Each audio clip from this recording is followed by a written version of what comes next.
Before there was Ellen Ripley. Before there was Wonder Woman. There was the original action heroine, Atalanta. Now available at Amazon, Smashwords, and at studiobrainstorm.net. Links in the description.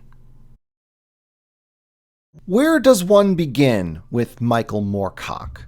Possibly one of the most influential figures in the fantasy genre, yet has only started to gain recognition in the States recently, in stark contrast to Europe, where he's been a household name since at least the 70s. Well, perhaps it is best to begin with his accomplishments and contributions. Through tormented characters like Elric of Melniboné and Erakoze, he is, if not the founding father of dark fantasy, but at least one of them, and certainly its biggest name. Without him, the subgenre would still exist, but it would likely look different than how we see it today. He's credited along with Fritz Leiber for coining the term sword and sorcery, giving a name and a literary home to characters like Conan the Barbarian and Solomon Kane.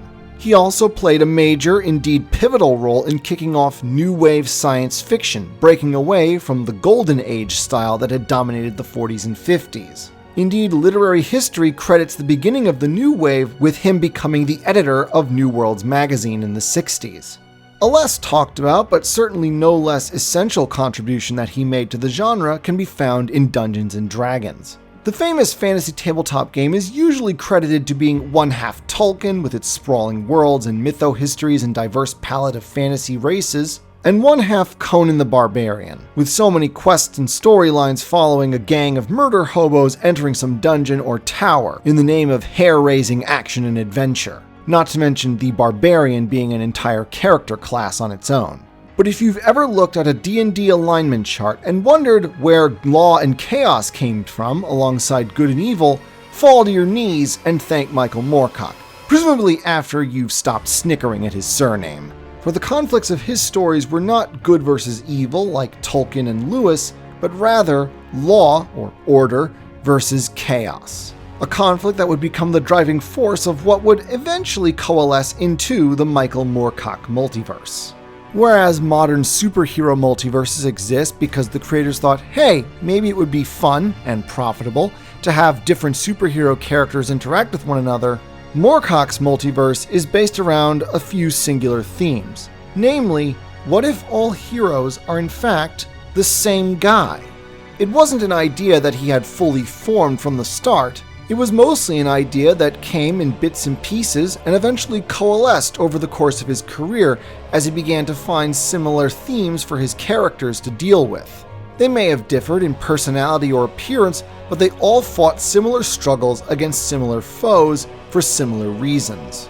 Be aware, you don't need to understand the Moorcock Multiverse to enjoy any one of his storylines. It's more like a fun additional bonus feature, an extra layer of interest and complexity if you decide to read the full body of his work. But for those of you who do wish to understand how the multiverse works, there are two essential pillars to keep in mind, because they are the foundation of most of Moorcock's heroic fiction: the cosmic balance and the eternal champion. The cosmic balance is exactly that. A balance between the two opposing forces of law and chaos. These two forces are in perpetual struggle for dominance, each with their own set of champions, some mortal, some immortal, many of whom are essentially gods. Most powerful of all, on the one side, are the Lords of Chaos, also known as the Black Lords, the Lords of Entropy and Freedom, and the Dukes of Hell. And their opposite number, the Lords of Law, also known as the White Lords and the Lords of Singularity and Justice. Whenever possible, these Lords of the Higher Realms, as they are often known, will try to act directly upon a particular plane of existence within the multiverse. But more often than not, they are barred from manifesting upon a particular plane themselves, and so must act through mortal agents.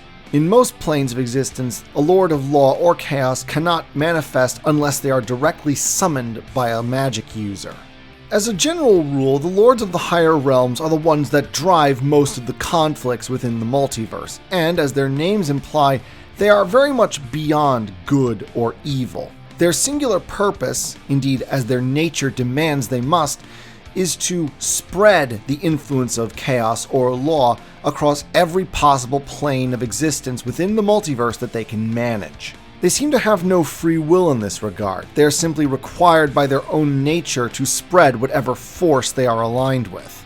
As a general rule, chaos is more likely to be the antagonist of a given Moorcock story for the simple reason that chaos, as a general rule, is more inclined to try and break the rules of the cosmic balance, whereas law, as per its nature, is more inclined to obey them. It doesn't help that the Lords of Chaos often manifest in monstrous, eldritch, horrific forms, while the Lords of Law, when they manifest, usually take the form of things so symmetrical and beautiful that it's hard to look at them. But if you want the ultimate proof that law isn't the good guys, Lucifer is a thing in the Moorcock Multiverse, and not only is he a Lord of Law, he is the very first Lord of the Higher Realms to rebel against the cosmic balance. Law may follow the rules far more often than chaos, but that doesn't mean that they always do so. As for the cosmic balance itself, most of the time it's portrayed as a kind of god, like God with a capital G, but very impersonal and distant, almost never acting directly to stop either chaos or law from becoming too powerful.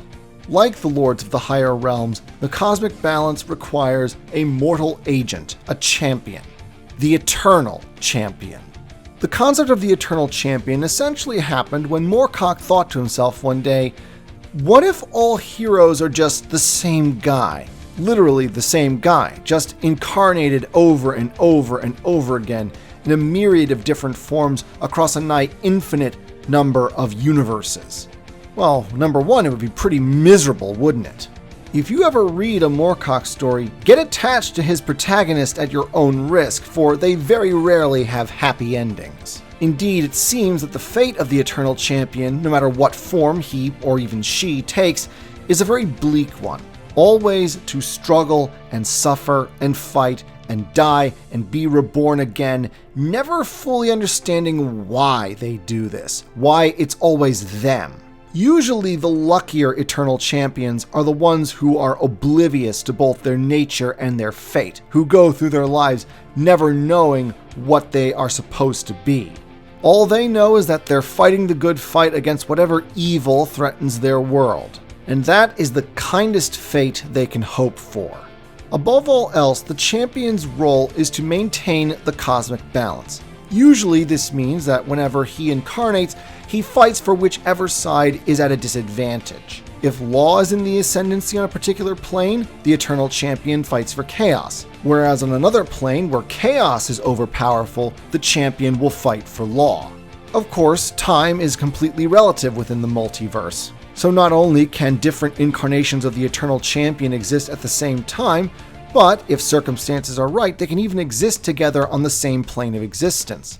The most famous crossover in the Moorcock Multiverse being Sailor on the Seas of Fate, where he has 4 incarnations of the champion. Elric of Melniboné, Dorian Hawkmoon, Erakoze, and Prince Corum team up for a crossover adventure.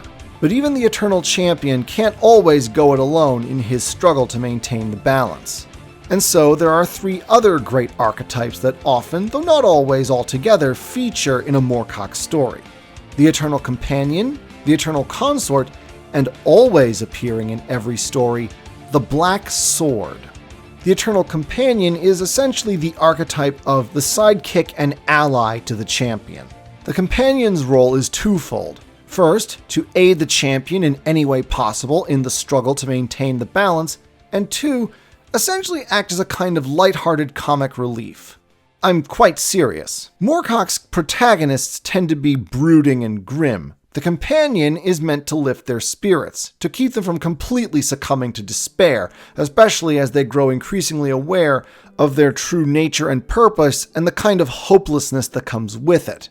After all, it's hard to stay upbeat when you know that no matter how many times you struggle, it never ends. You're going to die and then be reborn somewhere else, somewhen else, for all eternity. Sometimes the Eternal Companion is more aware of the reality of the multiverse than the champion, such as, say, Jaria Conal, the companion of Corum. Other times the companion knows nothing more than the champion himself, like Moonglum, the friend of Elric. The Eternal Consort, as the name implies, is the love interest of the Eternal Champion. And, because the fate of the Eternal Champion is almost always a miserable one, often the story will involve the consort being separated from the champion by tragic circumstances. Sometimes by death, not always, though. There are instances where an Eternal Champion has more than one Eternal Consort, mostly because the first one died.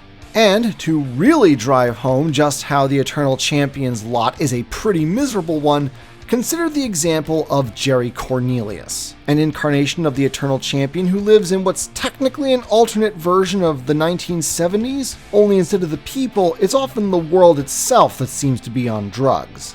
His incarnation of the Eternal Consort is his sister Catherine. And because these two are essentially archetypes that have lived and loved one another for essentially eternity, they are irresistibly drawn to one another in spite of the obvious incestuous implications. As if it wasn't already clear, being the Eternal Champion sucks more often than not. Finally, there is the Black Sword, the weapon of the Eternal Champion. It doesn't necessarily have to be black, see Dorian Hawkmoon's Sword of the Dawn. It doesn't even have to be a sword, see Jerry Cornelius' needle gun. It simply is the weapon that the Eternal Champion wields in his struggle to maintain the cosmic balance. Though of course the most famous iteration of the Black Sword is indeed both a sword and black. The semi-sentient, definitely malevolent, rune-carved, soul-sucking hellblade, Stormbringer, carried by Elric of Melniboné, Moorcock's most famous Eternal Champion. Amidst all the conflict, the eternal struggle to maintain the balance, there is only one true place in all of the multiverse where peace of any kind can truly be found, and that is the city of Tanalorn. Tanalorn is essentially a kind of cosmic neutral ground. It's also a haven for those who wish to leave behind violence and conflict, who wish to serve neither law nor chaos, or even the balance. Tanalorn is the one constant in the multiverse. It exists on every plane of existence, although its appearance might vary from world to world. On some planes, it even goes under a different name. It is the one place in all of the multiverse from which the Lords of Chaos and Law are completely barred, without exception. Unsurprisingly, many Lords of the Higher Realms have seen Tanalorn as an obstacle to their goal of spreading either law or chaos throughout the multiverse. And so, the inhabitants of Tanalorn have been forced on many occasions to reluctantly come to their city's defense. Not only do they fight to preserve the city and the peace of mind that it brings them, but also because it is the focal point, rather the fulcrum upon which the cosmic balance rests. For all intents and purposes, that pretty much is it. These are the bare-bones essentials for comprehending the Moorcock Multiverse. But there's one last thing I wish to include before concluding this video. Gaynor the Damned, the closest thing the Eternal Champion has to an arch-nemesis. He appears in multiple stories, though not all of them, but when he does, expect things to go really bad really quickly. Once upon a time, like the Eternal Champion, he served the balance. But at some point, again time is relative in the multiverse, he chose to betray the balance and serve chaos for his own ends. For this, he was punished with eternal life and eternal servitude to chaos, thus condemning him to a life of slavery without any hope for release from his bondage. Although he never dies, Gaynor does take multiple incarnations like the Eternal Champion in the various planes of the multiverse.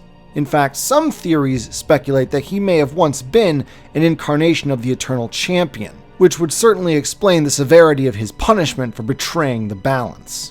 Above all else, Prince Gaynor, as he's also often known, desires death, release from his suffering.